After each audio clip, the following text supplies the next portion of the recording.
অসমত হৈছে কি অসমৰ ৰাজনৈতিক পৰিস্থিতি কোন দিশে গতি কৰিছে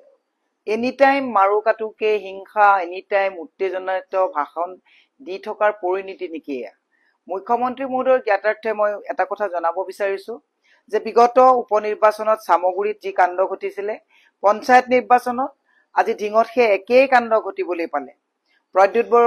বৰদলৈ ডাঙৰীয়া আমাৰ মাননীয় সাংসদ আমাৰ মাননীয় বিধায়িকা শিৱামণি বৰা ডাঙৰীয়ানী প্ৰাণে মৰাৰ যিটো এটা উপদ্ৰৱ চলিল ঢিং সমষ্টিত নিৰ্বাচনী প্ৰচাৰত যোৱাৰ সময় মুখ্যমন্ত্ৰী মহোদয়ৰ মই জ্ঞাতাৰ্থে এটা কথা জনাব বিচাৰিছো যে আপুনি গোটেই অসমখন অশান্ত কৰিব বিচাৰিছে নেকি এটা টুইট গুণ্ডাসকলক সামগুৰিত যেতিয়া 7জনকৈ বিধায়কৰ গাড়ী ভাঙি টছনছ কৰা হ'ল মুকলি আকাশৰ তলত দুৰ্বৃত্ত এতিয়াও ঘূৰাই থাকি আপুনি উৎসাহিত কৰিলে নেকি তাৰ পৰিণতি আজি ঢিং সমষ্টিত হ'ল নেকি এক বৃহৎ প্ৰশ্ন মই আপোনালৈ এৰিলো মই মুখ্যমন্ত্ৰীক কৈছো আৰু অসমৰ ৰাইজক মই এটা আপোনালোকক বিনম্ৰভাৱে অনুৰোধ জনালো যে হিমন্ত বিশ্ব শৰ্মাৰ আমূলত যি গুণ্ডাৰাজ অসমত চলিছে পুলিচে গুণ্ডা বাহিনীক নিয়ন্ত্ৰণ কৰিব নোৱাৰা এটা পৰিৱেশ সৃষ্টি হৈছে এইখিনি সময়ত ৰাইজক ৰাজনৈতিকভাৱে সজাগ হ'বৰ কাৰণে আহ্বান জনাইছো যিখিনি সময়ত এজন সাংসদ সুৰক্ষিত নহয় আজি কিছুদিন আগত মাননীয় সাংসদ ৰকিবুল হুছেইন ডাঙৰীয়া দৌৰাই প্ৰহাৰ কৰা হৈছে তেওঁৰ আৰক্ষীক দেহৰক্ষীক প্ৰহাৰ কৰা হৈছে আজি আন এজন সাংসদ তেখেতৰ গাড়ী মৰিয়াই ৰদৰে ভঙা হৈছে বিধায়িকাক আজি তেওঁলোকে শাৰীৰিকভাৱে আহত হৈছে য'ত সাংসদ সুৰক্ষিত নহয় য'ত বিধায়ক সুৰক্ষিত নহয় অসমৰ ৰাইজে এটা কথা চিন্তা কৰা ভাল যে বিজেপি চৰকাৰৰ দিনত গুৰু গোসাঁই নামানা আইন কানুন নামনা হৈছে সকলো কিছুমান দুষ্কৃতিকাৰী আৰু এই কথাটোৱে মই আপোনালোকক কলো যে হিমন্ত বিশ্ব শৰ্মা ডাঙৰীয়াই এনি টাইম ৰাজনৈতিক মিটিং বিলাকত মানুহক উত্তেজিত কৰি ভীতিগ্ৰস্ত কৰি কংগ্ৰেছ দলক প্ৰত্যাখ্য কৰি কংগ্ৰেছ দলৰ নেতা কৰ্মীসকলক যিকোনো কাৰণত যিকোনো বিনিময়ত হতাশ কৰাৰ যি এটা উচতনিমূলক তেওঁ সংবাদ এনি টাইম দি থাকি আজি এই পৰিৱেশ আনিছে গতিকে এই পৰিৱেশক তীব্ৰ ভাষাৰে গৰিহণা দিছো আৰু মুখ্যমন্ত্ৰীয়ে যেনেকৈ কয় কঠোৰ ভাষাৰে যিকোনো দুষ্কৃতিকাৰীক দমন কৰা হ'ব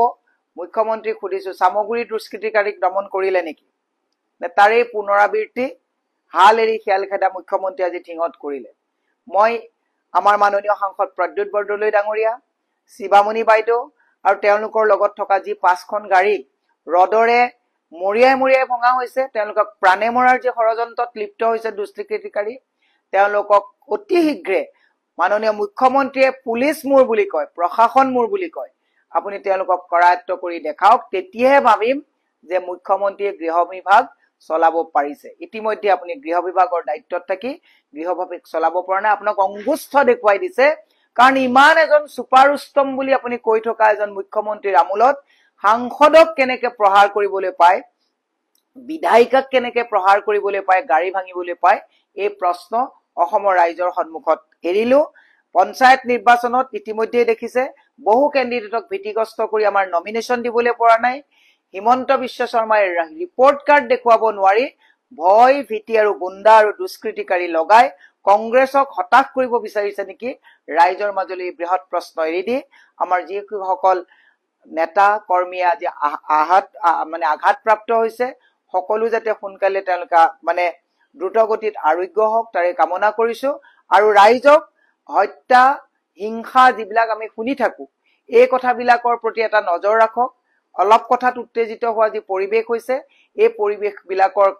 কাৰণ কি ফহিয়াই চাবৰ কাৰণে আহ্বান জনাই মই ফেচবুক লাইভৰ জৰিয়তে ঢিং কাণ্ডক পুনৰ গৰিহণা দি মুখ্যমন্ত্ৰীক ৰাজধৰ্ম পালন কৰি মুখ্যমন্ত্ৰী অসমৰ অভিভাৱক হিচাপে কাম কৰক তাৰ কাৰণে পৰামৰ্শ দিছো মুখ্যমন্ত্ৰীয়ে যদি ভাবিছে